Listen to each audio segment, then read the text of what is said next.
Imagine arriving just 5 minutes late to a casual lunch.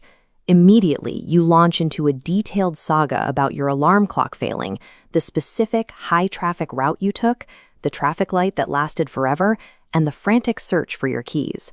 A brief, standard apology would suffice. Instead, you find yourself delivering an exhaustive recounting of your entire morning, as if you're testifying in court. It's easy to dismiss this as a simple personality quirk, the behavior of someone who's naturally talkative, exceptionally polite, or just a little high-strung.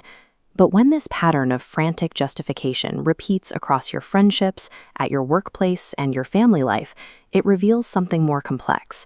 This reflexive flood of information operates as a calculated subconscious defense mechanism. It acts as a preemptive strike. By laying out every piece of evidence to explain your delay, you attempt to neutralize any potential social friction before the other person even has a chance to form an opinion. Over-explaining carries a heavy psychological weight, transforming everyday minor mistakes into high-stakes battles for social approval. To understand this, we must examine how the brain scans social environments for threats. This is hyper-vigilance, an anxious condition where your mind assesses surroundings specifically for the threat of being misjudged. You are terrified your friend assumes the worst possible intent, seeing your delay as laziness or disrespect. To stop those imagined assumptions from taking root, your brain weaponizes that avalanche of evidence about the traffic and the keys, presenting a logical defense case to prove your innocence. Words become a defensive shield in this state, deployed to prove your inherent goodness against a list of imagined accusations that haven't even been voiced. This behavior often moves into our digital lives. Consider a direct message to a coworker that simply asks them to fix the formatting on a single page. The second you hit send, you feel a visceral spike of panic, driven by the fear that your tone was too blunt or unintentionally harsh. You follow up with 3 more messages. You explain the tone, justify the request, and offer excessive reassurance that they're doing a great job. This barrage is a desperate attempt to engineer the recipient's emotional reaction.